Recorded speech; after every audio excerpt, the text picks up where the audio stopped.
Hello my dear viewers, welcome back to another video. My dear viewers, இந்த video பார்த்துட்டு நீங்கள் ஒரு student ஆகிங்க அப்படின்னா கண்டிப்பாக இந்த வீடியோ உங்களுக்கு ரொம்பவே யூஸ்ஃபுல்லாக இருக்க போகுது. ஸோ தயவு செஞ்சு இந்த வீடியோவை சேவ் பண்ணி வச்சுக்கோங்க. பிகாஸ் பெரும்பாலான ஸ்டூடெண்ட்ஸுக்கு இருக்கக்கூடிய ஒரு மிகப்பெரிய ப்ராப்ளத்தை இந்த வீடியோவில் எப்படி ஈஸியாக சால்வ் பண்ணலாம் அப்படின்னு சொல்லிட்டு நான் உங்களுக்கு சொல்ல போகிறேன்.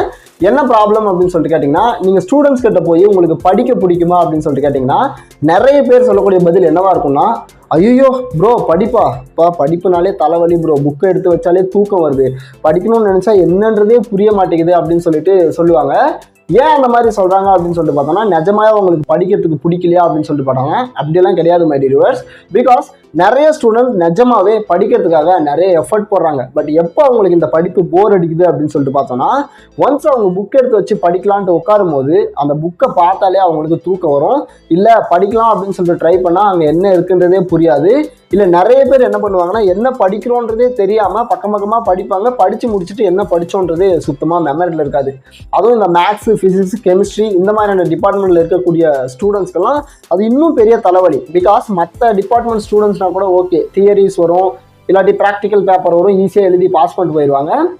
பட் இந்த மேக்ஸு, ஃபிசிக்ஸ், கெமிஸ்ட்ரி இந்த மாதிரியான சப்ஜெக்டில் ஈக்குவேஷன்ஸ், ஃபார்முலாஸ், ப்ராப்ளம்ஸ் அப்படின்றது நிறைய வரும். ஸோ எந்த கணக்குக்கு எந்த ஃபார்முலா, எந்த தியரியை சால்வ் பண்ணுறது, எந்த ஈக்குவேஷன் வரும் அப்படின்ட்டு நிறைய குழப்பங்கள் அப்படின்றது இந்த மாதிரியான சயின்ஸ் டிபார்ட்மெண்ட் ஸ்டூடெண்ட்ஸுக்கு வரும். ஸோ அந்த ப்ராப்ளத்தை தான் நம்ம இந்த வீடியோவில் சால்வ் பண்ண போகிறோம். எப்படி ஒரு ஈக்குவேஷன், ஒரு ப்ராப்ளத்தை ஈஸியாக ரொம்ப நாளைக்கு நம்ம மெமரியில் வச்சுக்கலாம் அப்படின்னு சொல்லிட்டு ரொம்பவே சிம்பிளாக இந்த வீடியோவில் பார்த்துடலாம். ஸோ இந்த வீடியோ ரொம்பவே இன்ட்ரெஸ்டிங்காக இருக்க போது. Let's get started.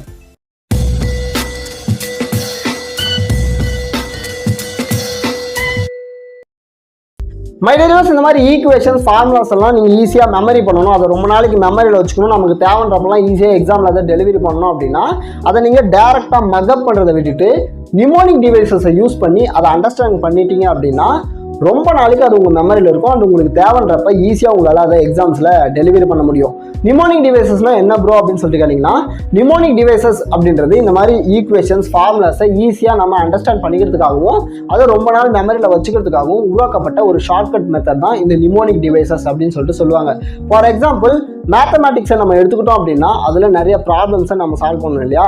Let's say 3 + 2 = what அப்படின்னு சொல்லிட்டு கேட்டால் நம்மளால் ஈஸியாக சால்வ் பண்ண முடியும். பிகாஸ் அங்கே நம்ம ஒரே ஒரு ப்ராப்ளத்தை சால்வ் பண்ண போகிறோம், ஒரு அடிஷன் மட்டும் தான் பண்ண போகிறோம். ஸோ 3 + 2 = 5 அப்படின்னு சொல்லிடுவோம். இதுவே 3 + 2 × 5 = what அப்படின்னு சொல்லிட்டு கேட்டால் நிறைய பேருக்கு குழப்பமாக இருக்கும். ஃபஸ்ட்டு நம்ம ஆட் பண்ணணுமா இல்லை ஃபஸ்ட்டு நம்ம மல்டிப்ளை பண்ணணுமா அப்படின்னு சொல்லிட்டு.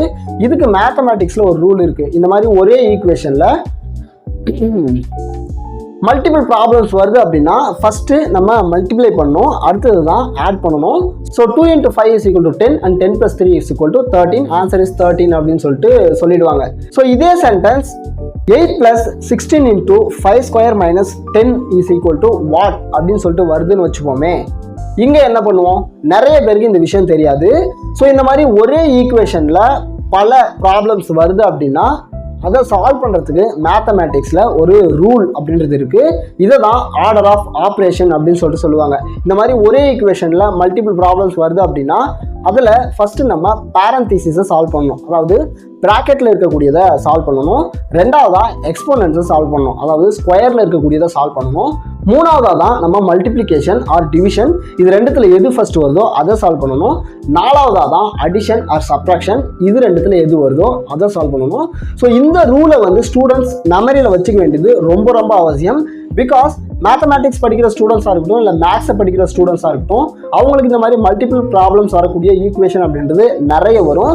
ஸோ அந்த இடத்துல அவங்க ஒரு சின்ன விஷயத்த மாற்றி போட்டாங்கன்னா கூட, அதாவது அடிஷனை ஃபஸ்ட்டு பண்ணிவிட்டு மல்டிப்ளை ரெண்டாவதாக பண்ணிட்டாங்கன்னா ஆன்சர்ன்றது மொத்தமாக தப்பாக வந்துடும். ஸோ இந்த ஆர்டரை அவங்க ஞாபகம் வச்சுக்க வேண்டியது ரொம்ப ரொம்ப அவசியம். Parenthesis, exponent, multiplication, division, addition, subtraction. So இந்த ஆர்டரை அவங்க ஞாபகம் வச்சுக்க வேண்டியது ரொம்ப ரொம்ப அவசியம். பட் நிறைய ஸ்டூடெண்ட்ஸுக்கு இந்த ஆர்டர்ன்றது மறந்து போயிடும். ஸோ இதை எப்படி ஈஸியாக ரொம்ப நாளைக்கு மெமரியில் வச்சுக்கலாம் அப்படின்னு சொல்லிட்டு பார்த்தோன்னா அதுக்காக யூஸ் ஆகிறது தான் இந்த நிமோனிக் டிவைசஸ் அப்படின்னு சொல்லிட்டு சொல்லுவாங்க.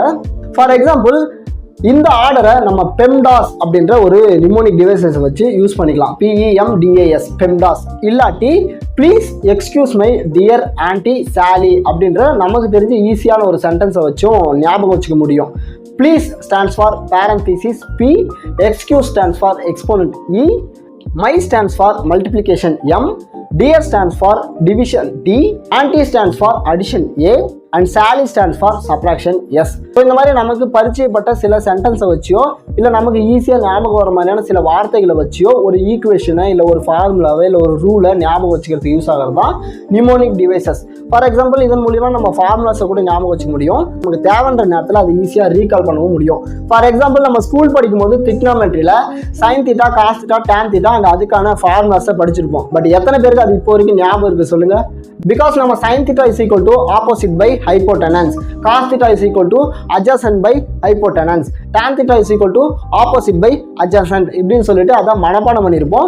பட் இந்த மாதிரி மனப்பாடம் பண்ணோம் அப்படின்னா அது ரொம்ப நாளைக்கு மெமரியில் இருக்காது. பட் இனிமேல் நீங்கள் இந்த ஃபார்முலாஸை மனப்பாடம் பண்ணுறீங்க அப்படின்னா இந்த ஒரு நிமோனிக் டிவைஸை யூஸ் பண்ணி மனப்பாடம் பண்ணி பாருங்க. சோகாட்டோ நிமோனிக் டிவைஸை வச்சு நீங்கள் மனப்பாடம் பண்ணீங்க அப்படின்னா அது உங்களுக்கு ரொம்ப வருஷத்துக்கு மெமரியில் இருக்கும். இல்லாட்டி நீங்கள் இந்த மாதிரி கூட மனப்பாடம் பண்ணிக்கலாம். एकदम कोई जाने का ना एकदम तो या ओ आ ओ ए ये याद रखने का तो ऐसा एक्सप्रेशन अरे मैंने नहीं करने का इसको बोलने का नहीं कोई பொதுவாக இந்த ரெண்டாவது அந்த மெத்தடை வச்சு தான் ஞாபகம் வச்சிருக்கேன். பிகாஸ் நிறைய பேருக்கு ரிலேட் ஆகும், அதனால ஈஸியாக மனப்பாடம் பண்ணவும் முடியும். எல்லாம் கரெக்டாக தான் ப்ரோ. இந்த மாதிரி நிமோனிக் டிவைசஸை நான் எங்கே கண்டுபிடிக்கிறது அப்படின்னு சொல்லிட்டு கேட்டிங்கன்னா மறுபடியும் இந்த மாதிரி நிமோனிக் டிவைசஸ் பெரும்பாலும் எல்லா ஈக்குவேஷன்ஸ்க்கும் எல்லா ஃபார்முலாஸ்க்கும் அவைலபிளாக இருக்கும். உங்கள் ப்ரொஃபஸருக்கு தெரிஞ்சிருக்கலாம், இல்லாட்டி நீங்களே ஈஸியாக கூகுளில் போய் சர்ச் பண்ணிங்கன்னா உங்களால் ஃபைண்ட் அவுட் பண்ண முடியும். பட் நிறைய ஈக்குவேஷன்ஸ்க்கு இது கிடைக்காது. அந்த மாதிரி கிடைக்காததுக்கு நீங்களே உங்களுக்கு தெரிஞ்ச வகையில் உங்களுக்கு புரியிற மாதிரி உங்களுக்கு ஞாபகம் வர மாதிரி சிம்பிளாக உங்களால் ஈஸியாக நிமோனிக் டிவைசஸை கிரியேட் பண்ண முடியும். ஃபார் எக்ஸாம்பிள் என்னோட லைஃப்பில் நடந்ததை வச்சே சொல்கிறேனே, நான் வந்து இந்த மாதிரி மேக்ஸு, ஃபிசிக்ஸ், கெமிஸ்ட்ரி இந்த மாதிரி சயின்ஸ் மேஜர் கிடையாது. பட் என்னோட மேஜர் BA இங்கிலீஷ் லிட்ரேச்சர். இங்கிலீஷ்னு வந்துட்டாலே அங்கே ஷேக்ஸ்பியரை படிக்க வேண்டியது ரொம்ப ரொம்ப முக்கியம். ஸோ அவரோட ஒர்க்ஸை ஞாபகம் வச்ச வேண்டியதும் ரொம்ப ரொம்ப முக்கியம். ஷேக்ஸ்பியரோட ட்ராஜடிஸ்ன்றது எங்களுக்கு நிறைய வரும். ஸோ அதை வந்து நாங்கள் ஞாபகம் வச்சுக்க வேண்டியது ரொம்ப ரொம்ப இம்பார்ட்டன்ட். அதுக்கு நாங்கள் என்ன பண்ணோம் அப்படின்னா ஹோல்ம் அப்படின்ற ஈஸியான ஒரு நிமோனிக் டிவைசஸை யூஸ் பண்ணோம். அதாவது HOLM அப்படின்ற ஒரு வார்த்தையை யூஸ் பண்ணோம். H stands for Hamlet, O stands for Othello, L stands for King Lear and M stands for Macbeth. So இதுதான் ஷேக்ஸ்பியரோட மோஸ்ட் ஃபேமஸான ட்ராஜடிஸ் அப்படின்னு சொல்லுவாங்க. நான் படித்து ரொம்ப வருஷம் ஆகுது, பட் இப்போ வரைக்கும் என்னோட மெமரியில் அது ஞாபகம் இருக்குது. இன்னொரு விஷயம் சொல்லணும் அப்படின்னா கிராமரில் கன்ஜெக்ஷன் அப்படின்ற ஒரு பார்ட் இருக்கும். கன்ஜெக்ஷனில் கோஆர்டினேட் கன்ஜெக்ஷன், சபார்டினேட் கன்ஜெக்ஷன் அப்படின்ற 2 பார்ட் இருக்கும். ஸோ மோஸ்ட் காமனான கோஆர்டினேட் கன்ஜெக்ஷன்னா ஒரு 7 கன்ஜெக்ஷன் வேர்ட்ஸ் வரும். அதை நாங்கள் ஞாபகம் வச்சுக்க ஃபேன் பாய்ஸ் அப்படின்ற ஒரு டேர்மை யூஸ் பண்ணுவோம். F stands for, A stands for and, N stands for நார், P stands for but, O stands for R, Y stands for yet and S stands for so. So இந்த 7 words தான் most காமனான coordinate conjunctions. And subordinate conjunction ஞாபகம் வச்சுக்குவோம். எ white bus அப்படின்ற ஒரு டேர்மை use பண்ணுவோம். ஸோ அதை சொன்னால் வீடியோ லென்த்தாக போயிடும். ஸோ அது உங்களுக்கு தேவையில்லாது. இந்த மாதிரிலாம் படித்தா வருஷ கணக்காக அது ஞாபகம் இருக்குமா அப்படின்னு சொல்லிட்டு உங்களுக்கு ஒரு டவுட் வரலாம். கண்டிப்பாக இருக்கும் மை டியர்ஸ். அதுக்கும் என்னோட லைஃப்லேருந்தே ஒரு எக்ஸாம்பிள் சொல்கிறேனே. நான் +2 முடிச்சு கிட்டத்தட்ட 7 வருஷம் ஆகுது. 7 வருஷத்துக்கு முன்னாடி என்னோட ஜுவாலஜி மேம் அவங்களோட ஜுவாலஜி சப்ஜெக்டில் நாட்டு மாட்டு இனங்களை ஞாபகம் வச்சுருக்காங்க. எங்களுக்கு 2 வார்த்தைகளை சொன்னாங்க. அறிவோம் தாகான்னு ஒரு வார்த்தை, கசாசி கிர்வோம் அப்படின்னு சொல்லிட்டு ஒரு வார்த்தை. அறிவோம் தாகா அப்படின்னா ஹரியானா, ஓங்கோல், தார்பார்கர், காங்கிரேஜ் அண்ட் அம்ரித் மஹால் இப்படின்ற 5 நாட்டு மாட்டு இனங்கள். கசாசி கிர்வோம் அப்படின்னா காங்கேயம், சாஹிவால், சிந்தி, கிர், உம்பளச்சேரி இப்படின்னு சொல்லிட்டு 10 நாட்டு மாட்டு இனங்களை ஞாபகம் வச்சுக்கிறதுக்காக எங்களுக்கு இந்த 2 ஷார்ட்கட் வேர்ட்ஸை சொல்லி கொடுத்தாங்க. ஸ்டில் 7 வருஷம் கழிச்சு எனக்கு அந்த வார்த்தை ஞாபகம் இருக்குது அப்படின்னா இந்த மெத்தட் அப்படின்றது எவ்வளோ எஃபெக்டிவானது அப்படின்றத மைண்டில் வச்சுக்கோங்க. அண்ட் மை டியர்ஸ், இனிமேல் நீங்கள் ஏதாவது ஒரு ஃபார்முலாவே இல்லை ஏதாவது ஒரு ஈக்குவேஷனோ மனப்பாடம் பண்ணணும் அப்படின்னா இந்த மாதிரி நிமோனிக் டிவைசஸை யூஸ் பண்ணி மனப்பாடம் பண்ண மறந்துடாதீங்க. ரெண்டாவது மெத்தட் என்ன அப்படின்னு சொல்லிட்டு பார்த்தோம்னா மெமரி பேலஸ் மெத்தட். அதாவது பெரும்பாலான ஸ்டூடெண்ட்ஸுக்கு ஒரு டவுட் வந்திருக்கும். என்னன்னா, நான் வீட்டில் படிக்கிறேன், எல்லாம் எனக்கு ஞாபகம் இருக்கு, பட் எக்ஸாமில் போய் டெலிவரி பண்ணும்போது அது எனக்கு மறந்துடுது, என்ன காரணம் அப்படின்னு சொல்லிட்டு நிறைய பேர் குழம்பிருப்பீங்க. இதுக்கான காரணம் என்ன அப்படின்னு சொல்லிட்டு பார்த்தோம்னா என்விரான்மெண்டல் சேஞ்ச் மை டியர்ஸ். நீங்கள் வீட்டில் உட்காந்து படிக்கிறதுக்கும் எக்ஸாமில் போய் எக்ஸாம் எழுதுகிற இடத்துக்கும் நிறைய என்விரான்மெண்டல் சேஞ்சஸ் அப்படின்றது இருக்கும். இதுக்கு என்ன பண்ணலாம் அப்படின்னு சொல்லிட்டு பார்த்தோம்னா நீங்கள் எக்ஸாமில் எப்படி உட்காந்து எழுதுவீங்களோ அந்த என்விரான்மெண்ட்டை ஈஸியாக உங்களோட வீட்டில் ரீக்ரியேட் பண்ண முடியும். பிகாஸ் உங்ககிட்ட ஒரு சேர், ஒரு டேபிள் இருந்தால் போதும், அந்த எக்ஸாம் ஹால் என்விரான்மெண்ட்டை ஈஸியாக வீட்டில் ரீக்ரியேட் பண்ண முடியும். எக்ஸாம் ஹாலில் எழுதுகிற மாதிரியே நீங்கள் வீட்டில் உட்காந்து அதே பொசிஷனில் படிச்சிங்க அப்படின்னா எக்ஸாம் ஹாலில் உங்களால் ஈஸியாக அந்த விஷயத்தை ரீகால் பண்ண முடியும். ஸோ இந்த மெத்தடை ட்ரை பண்ணி பாருங்கள். மூணாவது மெத்தட் என்ன அப்படின்னு சொல்லிட்டு பார்த்தோன்னா, நம்மளை சுற்றி இருக்கிற பொருட்களை வச்சு எப்படி நம்ம ஒரு விஷயத்தை ஞாபகம் வச்சுக்கலாம் அப்படின்னு சொல்லிட்டு பார்க்கலாம். ஃபார் எக்ஸாம்பிள், நீங்கள் எக்ஸாம் எல்லாம் உட்காந்து எழுதுறீங்க அப்படின்னா அங்கே என்னென்ன இருக்கும்? பிளாக் போர்டு இருக்கும். பிளாக் போர்டில் டேட் இருக்கும்.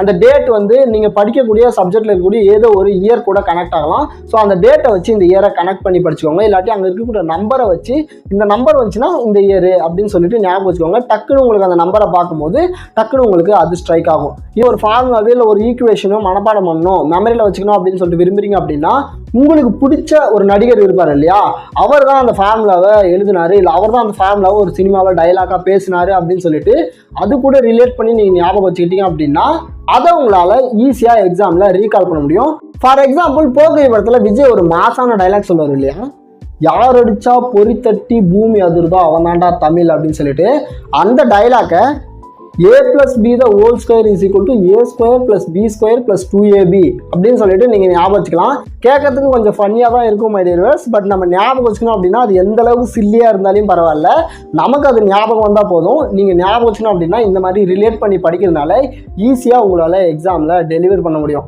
இப்போ நாலாவது மெத்தட் என்ன அப்படின்னு சொல்லிட்டு பார்த்தீங்கன்னா, தேவையான அளவுக்கு தூங்குங்க. ஒரு நாளைக்கு குறைஞ்சது 8 மணி நேரம் நீங்கள் தூங்கணும். அப்போ தான் உங்கள் பிரெயின் வந்து ரொம்பவே ஆக்டிவாக இருக்கும். ஸோ அப்போ தான் எந்த ஒரு விஷயத்தையும் உங்களால் ரொம்ப நாளைக்கு ஞாபகம் வச்சுக்க முடியும். ஸோ இதுதான் மை டியர் வியூவர்ஸ், நீங்கள் ஒரு ஃபார்முலாவோ இல்லை ஒரு ஈக்குவேஷனோ ரொம்ப நாளைக்கு ஞாபகம் வச்சுக்கணும் அப்படின்னா அதை இந்த மெத்தட்ஸ் எல்லாம் யூஸ் பண்ணி ரொம்பவே சிம்பிளாக ஞாபகம் வச்சுக்க முடியும். ஸோ மை டியர் வியூவர்ஸ், இந்த வீடியோவில் கொடுத்த இன்ஃபர்மேஷன்லாம் உங்களுக்கு யூஸ்ஃபுல்லாக இருக்குது அப்படின்னு சொல்லிட்டு தோணுச்சுன்னா மறக்காம இந்த வீடியோக்கு ஒரு லைக் பண்ணுங்கள். அண்ட் மறுபடியும் நாளைக்கு இதே மாதிரி ஒரு இன்ட்ரெஸ்டிங்கான வீடியோவில் மீட் பண்ணுவோம். Tata, bye bye.